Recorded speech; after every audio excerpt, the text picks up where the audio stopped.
Welcome everybody. Paschimbanga, Tripura, Assam এবং বাংলাদেশের সমস্ত অষ্টম শ্রেণীর ছাত্রছাত্রীদের থার্ড সামেটিভ টেস্টের যে গুরুত্বপূর্ণ অংশ হাইড্রোজেন নিয়ে আমি তোমাদের কাছে আলোচনা করব। ভিডিওটা কিন্তু তোমরা অবশ্যই একটা সাবস্ক্রাইব করবে প্রত্যেকে এবং শেয়ার করবে এবং লাইক করবে, কারণ তোমাদের একটা শেয়ার, একটা লাইক, একটা সাবস্ক্রাইব আমাকে আরো ভালো ভিডিও বানাতে উৎসাহিত করে। দেখো, প্রথমে হাইড্রোজেন গ্যাস এর প্রস্তুতি, পরীক্ষাগার প্রস্তুতি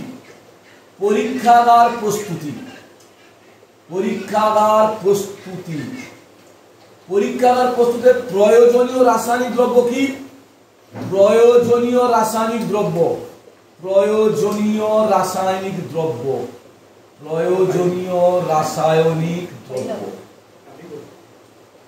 তাহলে প্রয়োজনীয় রাসায়নিক দ্রব্য আমরা কি কি এক হচ্ছে অবিশুদ্ধ জিঙ্কের ছিবড়া,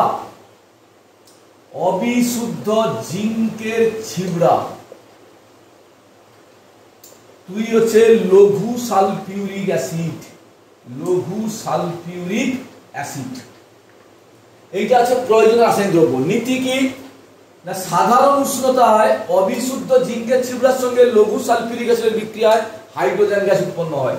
আমি তোমাদের কার্বন ডাইঅক্সাইড গ্যাস পড়া থেকে গিয়ে বলেছিলাম যে সাধারণ তাপমাত্রায় যে সমস্ত গ্যাসগুলিকে তৈরি করা হয় তাদেরকে ক্রিবস যন্ত্রে প্রস্তুত করা হয়। তাহলে এখানে হাইড্রোজেন গ্যাস প্রস্তুত কিন্তু সাধারণ তাপমাত্রায় করা হচ্ছে, তাহলে হাইড্রোজেন গ্যাসকে ক্রিবস যন্ত্রে প্রস্তুত করা যাবে। সমিত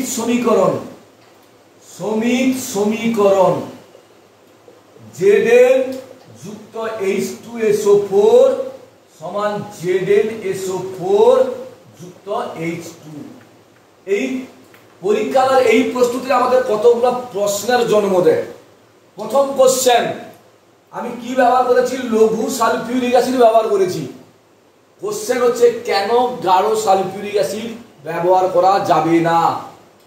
ভালো করে শোনো, যে পরীক্ষাগারে হাইড্রোজেন গ্যাস প্রস্তুতিতে লঘু সালফিউরিক অ্যাসিড ব্যবহার করা হয় কিন্তু গাঢ় সালফিউরিক অ্যাসিড ব্যবহার করা হয় না কেন? ফলো করো, আমার অ্যানসারটা তোমরা ফলো করো।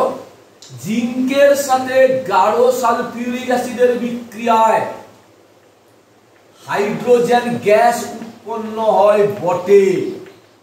ক্লিয়ার? হাইড্রোজেন গ্যাস উৎপন্ন হয় বটে, কিন্তু গাঢ় সালফিউরিক অ্যাসিড তীব্র জারক অ্যাসিড হওয়ায় নিজে ভেঙে গিয়ে সালফার ডাইঅক্সাইড, জায়মান অক্সিজেন এবং জল উৎপন্ন করে। এই জায়মান অক্সিজেন হাইড্রোজেনকে জারিত করে কি তৈরি করবে না, জল তৈরি করবে। বিক্রিয়াটা আমি যোগ করে দিই, দেখো জায়মান অক্সিজেন কেটে গেল, এ পাশে হাইড্রোজেন, এ পাশে হাইড্রোজেন কেটে গেল, তাই কি পড়ে থাকলো? Zn যুক্ত 2H2SO4 সমান ZnSO4 যুক্ত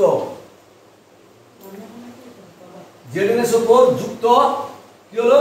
SO2 যুক্ত জল, 2 অণু জল। আমরা তৈরি করতে চেয়েছিলাম কাকে? হাইড্রোজেনকে। পাচ্ছি কাকে? জলকে। তাহলে আমাদের আকাঙ্ক্ষিত পদার্থ হাইড্রোজেনকে পাচ্ছি না, তাই হাইড্রোজেন প্রস্তুতিতে গাঢ় সালফিউরিক অ্যাসিড কখনো ব্যবহার করা যাবে না। এবং এখানে আরেকটা প্রশ্ন, কেন গাঢ় HCl ব্যবহার করা যাবে না? একই রকম ভাবে জিঙ্কের সঙ্গে যদি গাঢ় HCl এর বিক্রিয়া করি তাহলে জিঙ্ক ক্লোরাইড এবং হাইড্রোজেন গ্যাস উৎপন্ন হয় বটে, কিন্তু এই জিঙ্ক ক্লোরাইড জিঙ্কের উপর একটা পাতলা আস্তরণ সৃষ্টি করে, যে আস্তরণ ভেদ করে HCl কখনো আর জিঙ্কের সংস্পর্শে আসতে পারে না, বিক্রিয়া অচিরেই বন্ধ হয়ে যায়।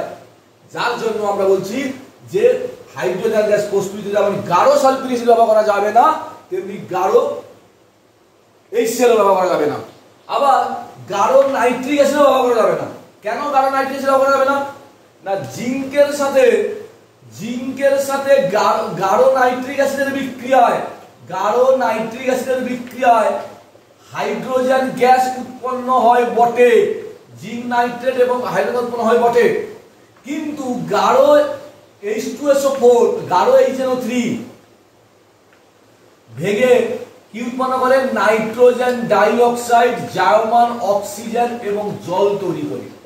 এই জায়মান অক্সিজেন কি করে না হাইড্রোজেনকে জারিত করে জলে পরিণত করে। আমরা যদি বিক্রিয়াকে সামারাইজ করে দিই, হাইড্রোজেন হাইড্রোজেন কেটে যাবে, জার্মান অক্সিজেন কেটে যাবে, তাহলে Zn যুক্ত 6HNO3 that is ZnNO3 whole twice যুক্ত 4NO2 যুক্ত জল উৎপন্ন করে। আমাদের আকাঙ্ক্ষিত পদার্থ আমরা হাইড্রোজেনকে পাই না। এখানে আরো একটা কোশ্চেনের জন্ম দেয়, আমি কি বলেছি অবিশুদ্ধ জিঙ্কের ছিবড়া কেন যোগ করা হয়? আমি বিশুদ্ধ জিঙ্ক দিলে কি সমস্যা হতো? অর্থাৎ হাইড্রোজেন গ্যাস প্রস্তুতিতে কেন বিশুদ্ধ জিঙ্ক ব্যবহার করা যায় না? কেন যায় না? দেখো অবিশুদ্ধ জিঙ্ক মানে এই যে বিক্রিয়াটা Zn যুক্ত H2SO4 সমান ZnSO4 প্লাস H2, এই বিক্রিয়াটা একটা তড়িৎ রাসায়নিক বিক্রিয়া। তোমরা যদি তড়িৎ প্রক্রিয়া সম্পন্ন হতে গেলে কি কি লাগে? একটা লাগে ক্যাথোড, একটা লাগে অ্যানোড, আর কি লাগে? তড়িৎ বিশ্লেষ্য পদার্থ। 3 নম্বর হচ্ছে তড়িৎ বিশ্লেষ্য পদার্থ। অবিশুদ্ধ জিঙ্ক নেওয়ার জন্য কি হয়েছে? অবিশুদ্ধ জিঙ্ক নেওয়ার জন্য জিঙ্ক হচ্ছে অ্যানোড।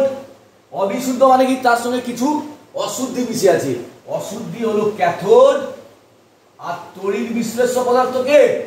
তড়িৎ বিশ্লেষ্য পদার্থ লঘু সালফিউরিক অ্যাসিড। তাহলে একটা তড়িৎ রাসায়নিক বিক্রিয়া হওয়ার জন্য যে 3টি কন্ডিশন, সেটা অবিশুদ্ধ জিঙ্ক যোগ করলে কিন্তু আমরা পেয়ে যাচ্ছি, যার জন্য বিক্রিয়াটা হচ্ছে। যদি আমি অবিশুদ্ধ জিঙ্কের জায়গায় বিশুদ্ধ জিঙ্ক নিতাম, বিশুদ্ধ জিঙ্ক মানে তার সঙ্গে কোনো অশুদ্ধি নেই, তারপরে অ্যানোড পেলাম, তড়িৎ বিশ্লেষ্য পদার্থ পেলাম, কিন্তু কোনো ক্যাথোড আমি পেলাম না। তার মানে কোনো তড়িৎ বিশ্লেষ্য বিক্রিয়াটাই হবে না। ফলে বিশুদ্ধ জিঙ্ক ব্যবহার না করে অবিশুদ্ধ জিঙ্ক আমি ব্যবহার করলাম। তো ছাত্ররা, তোমরা হাইড্রোজেনের প্রস্তুতির যাবতীয় যা সমস্যা তোমাদের সামনে আলোচনা করলাম। পরের দিন আদার্স মেথড, অন্য কি পদ্ধতিতে হাইড্রোজেন তৈরি করা যায়, ততক্ষণ তোমরা ভিডিওটা ভালো করে ফলো করো।